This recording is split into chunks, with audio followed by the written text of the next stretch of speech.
শুকরিয়া আদায় করছি।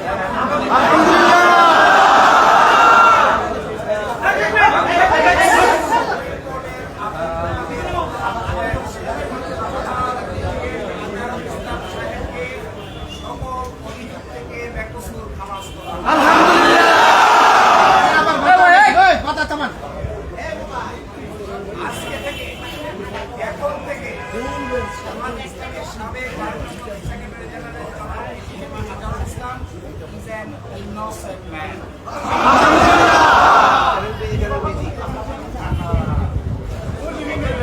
এই রায়ের মাধ্যমে আমরা মনে করি সত্য জয়ী হয়েছে, মিথ্যা পরাজিত হয়েছে।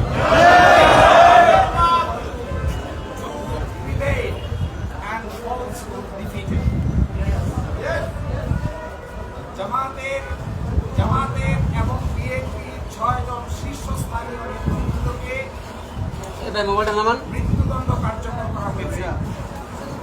5 জন জেলেই কারাবরণ করেছেন, জেলেই মৃত্যুবরণ করেছেন। দুনিয়ার ইতিহাসে এটা নজিরবিহীন নির্যাতনের স্বামী। জনাব একেএম আজহারুল ইসলাম সাহেব সৌভাগ্যবান, আলহামদুলিল্লাহ। ন্যায় বিচার পেয়েছেন, আল্লাহ তাআলা তাকে বাঁচিয়ে রেখেছিলেন। আমরা এটাও মনে করি এই রায়ের মাধ্যমে সিন্ডিকেটেড ইনজাস্টিসের অবসান হয়েছে। আমরা এটাও মনে করি এই রায় ঘোষণার মধ্য দিয়ে বাংলাদেশের আদালতের মর্যাদা সমুন্নত হয়েছে এবং আদালত 4টি অবজারভেশন দিয়েছেন। তার মধ্যে প্রথমটি বলেছেন রায়ে বাংলাদেশ সহ এই ভারতীয় সাবকন্টিনেন্টের ক্রিমিনাল বিচার ব্যবস্থার পদ্ধতি চেঞ্জ করে দেওয়া হয়েছিল, এটা ছিল সবচেয়ে বড়। আরো বলেছেন আদালতের সামনে উপস্থাপিত সাক্ষ্য প্রমাণ অ্যাসেসমেন্ট করা ছাড়াই জনাব আজহারুল ইসলাম সাহেবকে ফাঁসি দেওয়া হয়েছিল।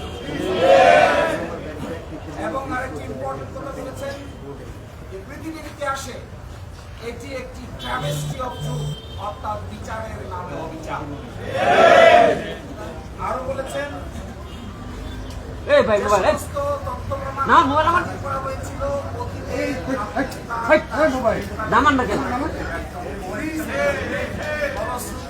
আজকে জনাব আজহারুল ইসলাম সাহেব বেকসুর খালাস প্রদান করেছেন।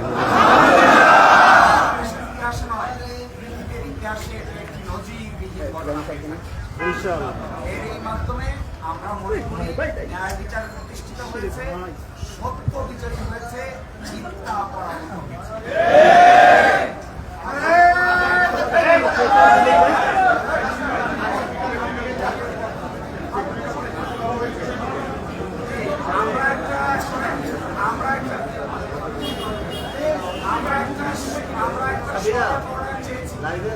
অ্যাডভান্স অর্ডার চেয়েছি, এই অ্যাডভান্স অর্ডারটা আদালত মঞ্জুর করেছেন। আদালত বলেছেন আমরা চেষ্টা করব আজকেই যেন এবং আজকে এবং কালকের মধ্যে যেন এই শর্ট অর্ডারটা প্রসেস হয়ে জনাব একেএম আজহারুল ইসলাম সাহেব মুক্তি পেতে পারেন। এই জন্য সকল আইনি ব্যবস্থা আমরা গ্রহণ করব। আর আরেকটা প্রেস কনফারেন্স আছে 11:30টায় বাংলাদেশ জামাত ইসলামীর পক্ষ থেকে ডিপ্লোমা নিয়ে আসছে। এই প্রেস কনফারেন্সে আপনাদের সকলকে সনির্বন্ধভাবে দাওয়াত দেওয়া হবে। আর এই রায়ের প্রাথমিক প্রতিক্রিয়া হিসেবে বাংলাদেশ জামাত ইসলামের নায়েবে আমির ডক্টর সৈয়দ আব্দুল্লাহ মোহাম্মদ তাহের আপনাদের সামনে আরো কিছু কথা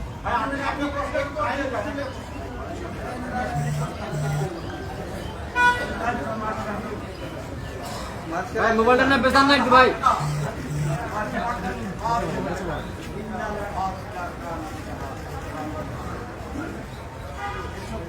হবে মিথ্যা হবে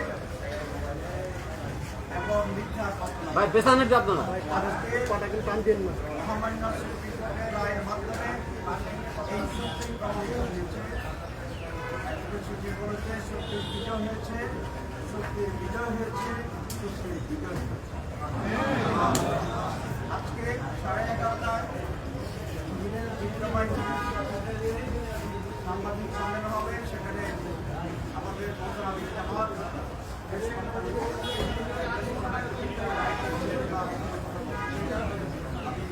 ধন্যবাদ জানাই এবং এই দেশবাসীকে আমি ধন্যবাদ জানাই, কৃতজ্ঞতা জানাই।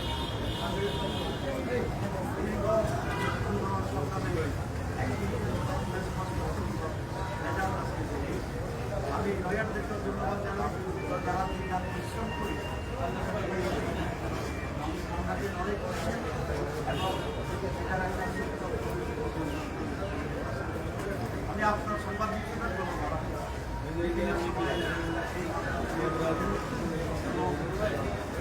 এই ভাই বসেন না। সবাইকে ধন্যবাদ আবারও।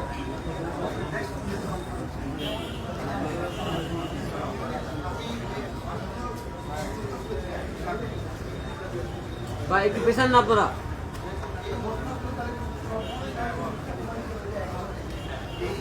এই রায়ের মাধ্যমে অভিযোগগুলো আনা হয়েছিল, সাক্ষীকে আদালতে বলেছেন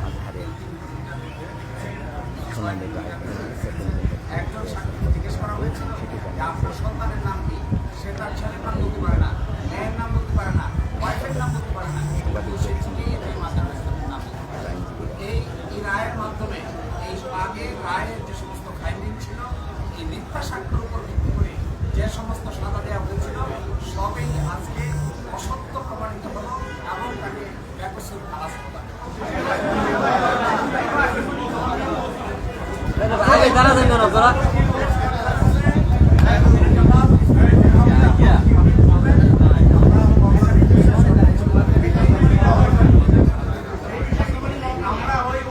আজকে ভাই মোবাইলটা নামাই দাও ভাই।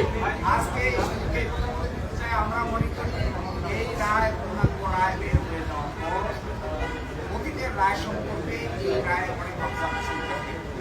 আমরা মনে করি সরকারের উচিত হবে এই পূর্ণাঙ্গ রায় প্রকাশ হওয়ার পরে একটা রিভিউ বোর্ড গঠন করে অতীতের রায়গুলোকে পুনর্বিবেচনা যেন যেন মৃত্যু পরবর্তীতে হলেও যাদের সাথে অন্যায় করা হয়েছে, অবিচার করা হয়েছে, তাদের পরিবার, তাদের দল এবং দেশের মানুষ ন্যায় বিচার পেতে পারে। ইনশাআল্লাহ। এই ভাই বসেন। বসেন, বসেন, বসেন, বসেন, বসেন, বসেন,